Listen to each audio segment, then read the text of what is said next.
understand you hurt your neck. We're going to have to go ahead and temporarily remove your collar for the checkup. Nothing to worry about.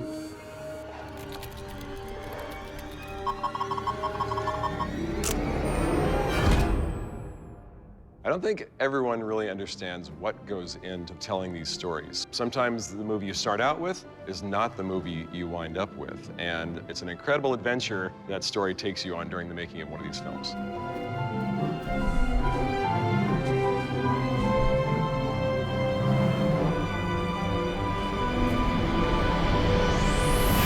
Okay, all done. Just a bruise. When a director initially comes up with an idea, they pitch 3 ideas to John Lasseter. He says, don't put all your eggs in one basket. And so we came in with 6 ideas. The thing that a lot of these films that we were pitching had in common was that they all featured animals running around in clothing.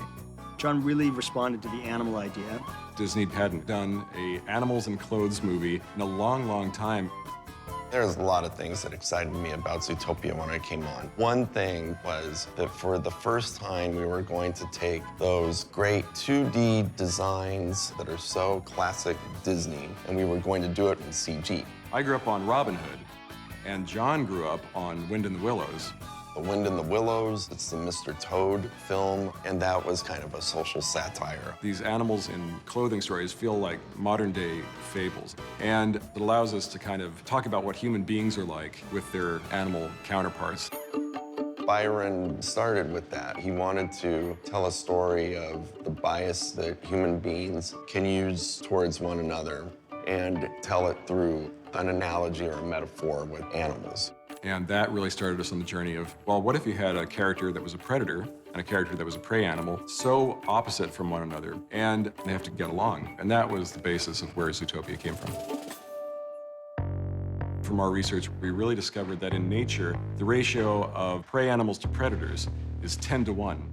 Predators, even though they're very powerful and can be kind of scary, they're this little tiny minority. And we thought, well, that's really interesting, because if you have a city full of prey animals, do the prey animals all trust the predators, or is there still some of that fear buried in their psyche? And we thought, what an interesting thing to explore.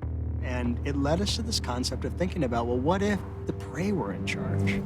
And so one of the ideas that was in the earlier version of the film was that prey animals only felt safe if predators wore these things called tame collars. And tame collars was sort of like a dog shock collar. When a predator would start to get agitated, it would kind of go from green to yellow to red and tell the predators to take it easy. And that tame collar wasn't truly necessary, but it made the prey animals feel better. It really helped in creating great sympathy for the predator characters.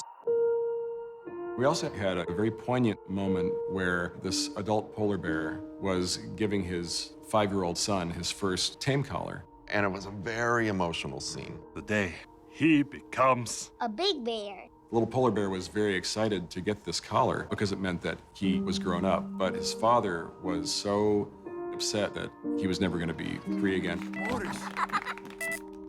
That scene was one of the tent poles that we were hanging that whole version of the film on. I still watch that scene and I tear up when I see it.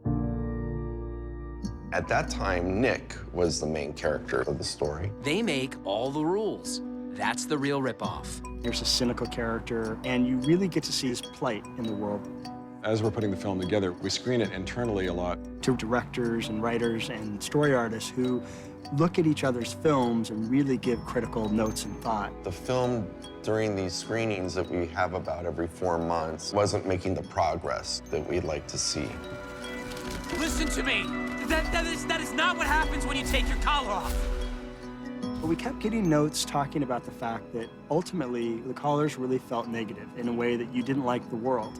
Zootopia was this kind of oppressive police state. If the world is already this broken, what am I rooting for? After about 5 or 6 screenings, we realized that one of the issues that we had is that as we introduced the film through Nick's eyes, since he was cynical, the audience became cynical about the city itself, and that was a big problem. There was nothing for the audience to discover. It was pretty blatant that this guy was miserable, so it just came out the gates negative. When you're in that situation, you need all the firepower you can get. Phil Johnston jumped on to help out. We spent about a year trying to work together to assess what's going on. I didn't get involved until pretty late in the game. It sort of needed a fresh set of eyes. We all kind of agreed, let's try a version without those collars.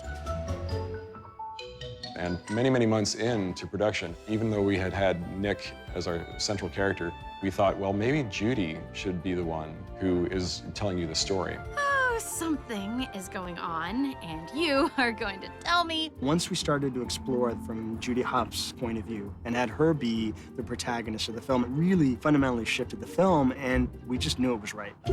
It would be brutally challenging of getting it to where we wanted it, but it seemed like the pieces all started to kind of fall into line. Judy introducing the story allowed us to invest in this dream that she has about how amazing Zootopia is. Welcome to Zootopia. You want to be an elephant when you grow up? You be an elephant. The audience needed to root for Zootopia from the beginning and see Zootopia through Judy's eyes. It provides a whole nother level of entertainment and humor. In fact, 3 of the funniest scenes of the film came after we made Judy the protagonist. The DMV, Wait. They're all sloths? the Naturalist Club. In Zootopia, anyone can be anything. These guys, they be naked. And Mr. Big. She's the bunny that saved my life yesterday! This bunny? Yeah! Hi! Hi. For Judy to be sort of a three-dimensional character, we wanted to create a bunch of stuff that was stacked up against her. It's great to have dreams. Yeah, just as long as you don't believe in them too much. In a typical kids movie, you would have the character's want song where they're stating very explicitly what they want and how the world is piling up against them. And in this case, we take that trope and sort of subvert it by making her parents say the most ludicrous things. See, that's the beauty of complacency, Jude. If you don't try anything new, you'll never fail. We had removed the idea of the shock collars. We had changed our main character from Nick to Judy, but there was still something that we had to crack. Maybe she is being biased against, but she doesn't realize that subconsciously she's doing the same thing to everybody else. To avoid having Judy's journey be simplistic by simply saying, I want to make the world a better place. We want to show that even the most good-natured person can be susceptible to putting stereotypes on another person. I'm such a... Of all the movies I've worked on, I've never seen a movie make this big a shift this late in the game. But for us, it's about telling the best story. Don't understand. I was trying to protect the city. You were just trying to protect your job. The story felt very contemporary, how people that are different from you or me, or how humans look at one another, and that was kind of in the fabric of the film. We have to find a way to cooperate with one another and really learn about one another and realize that in the end, all of us want the same thing. All of us want to be happy. All of us want to be respected. All of us want safety for our children, our families, the ones we love, because we're all in this together, and underneath the skin, we're all the same. One of the great things about directing a film at Disney is you get to be a part of every single step of the process, from the very beginning, where there's nothing, where there's just this little flash of an idea, to the very end, where you have this amazing film. It is 600 people who have dedicated 4 years of their life of bringing this to the screen, and it's their passion, it's their want to make everything look the best it can be that every day just blows me away. There's something about what Disney does that's unlike anything else.